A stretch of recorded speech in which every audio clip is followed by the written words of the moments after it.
സുകുമോ ദേവി സീരിയലിന്റെ ഇന്നത്തെ പ്രൊമോ റിവ്യൂയിലേക്ക് എല്ലാവർക്കും സ്വാഗതം.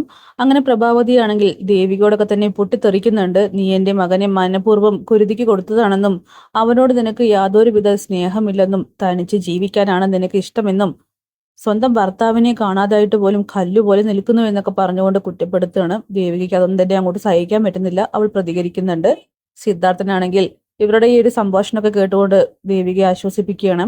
അമ്മയെ കുറ്റം പറഞ്ഞിട്ടും കാര്യമില്ലെന്നും അതുപോലെ പ്രഭാവതിയുടെ സ്ഥാനത്ത് നിന്ന് ചിന്തിക്കണമെന്നും എല്ലാവർക്കും ഈ സമയത്ത് പൊട്ടിത്തെറിക്കാൻ മാത്രമേ കഴിയുകയുള്ളൂ എന്നൊക്കെ പറയുന്നുണ്ട്. അങ്ങനെ പ്രഭാവതിയാണെങ്കിൽ സിദ്ധാർത്ഥന് നേരെയാണ് ചീറിപ്പായുന്നത്. എന്റെ മോനെ കാണാതായിട്ട് എത്ര ദിവസമായി, അവനെ ഞാൻ കണ്ടിട്ട് എത്ര ദിവസമായി എന്നറിയോ? നിങ്ങൾ എല്ലാവരും ചേർന്ന് നാടകം കളിച്ച് അവൻ എന്നിൽ നിന്നും പിടിച്ചു. എനിക്ക് എന്റെ മോനെ കാണണമെന്നൊക്കെ പറയുമ്പോൾ സിദ്ധാർത്ഥനാണെങ്കിൽ ഒന്നും മിണ്ടാനായിട്ട് കഴിയുന്നില്ല. പിന്നീട് നന്ദനാണെങ്കിൽ ആ ഒരു ഒളിവ് താവളത്തിൽ കഴിഞ്ഞ് വീർപ്പ് മുട്ടിക്കൊണ്ടിരിക്കുകയാണ്. അവനാണെങ്കിൽ എങ്ങനെയെങ്കിലും അവിടെ നിന്ന് രക്ഷപ്പെടണമെന്നുണ്ട്. പക്ഷെ തനിക്ക് ചുറ്റിലും നല്ല ഗുണ്ടകളും. അവരുടെ കണ്ണു വെട്ടിച്ച് നന്ദൻ ഒരിക്കലും ഒന്നും ചെയ്യാനായിട്ട് കഴിയില്ല. അങ്ങനെ നമ്മുടെ പ്രകാശ് ആണെങ്കിൽ ആരെയൊക്കെയോ വിളിച്ച് ഫോണിൽ സംഭാഷണം നടത്തുന്നു. എന്തായാലും പ്രകാശ് പല കാര്യങ്ങളും തീരുമാനിച്ചുറപ്പിച്ചിട്ട് തന്നെയാണ്. മീരയുടെ യഥാർത്ഥ കൊലയാളിയെ അവൻ ഓൾറെഡി പൊക്കി കഴിഞ്ഞിട്ടുണ്ട്. അതുകൊണ്ട് തന്നെ അവനെ കുരുതിക്ക് കൊടുക്കുന്ന കാര്യത്തെക്കുറിച്ചാണ് സംസാരിക്കുന്നത്. അതിനോടൊപ്പം തന്നെ നന്ദനെ രക്ഷിക്കാനും. അങ്ങനെ ദേവികയാണെങ്കിൽ മുരളി ചോദിക്കുമ്പോഴൊക്കെ തന്നെ പറയുന്നുണ്ട്, ഇനി നമ്മുടെ കയ്യിൽ നിൽക്കുന്ന കാര്യമല്ല ഇത്, പോലീസും മറ്റും വിചാരിച്ചാൽ മാത്രമേ കാര്യങ്ങൾ അതിൻ്റെതായിട്ടുള്ള രീതിക്ക് നടക്കത്തുള്ളൂ എന്നൊക്കെ പറയുമ്പോൾ ദേവിക, തനിക്ക് എന്ത് പറഞ്ഞാലും ഓരോ ന്യായങ്ങളുണ്ട്, ഇനി ഞാനൊന്നും പറയുന്നില്ല, പക്ഷെ എന്റെ രീതിക്ക് ഞാൻ അന്വേഷിക്കുന്നുണ്ടെന്നൊക്കെ മുരളി പറയുന്നു.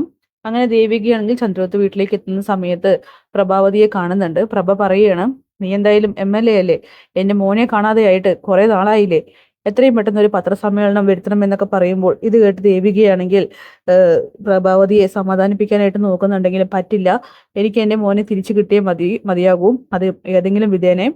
അമ്മേ, അപ്പൊ പിന്നെ എല്ലാവരും എല്ലാം അറിയില്ലേ, അറിയട്ടെ, എനിക്ക് എന്റെ മോൻ ജീവനോടെ ഉണ്ടോ എന്ന് അറിയണം എന്നൊക്കെ പറഞ്ഞ് പൊട്ടിത്തെറിക്കുകയാണ് ചെയ്യുന്നത്.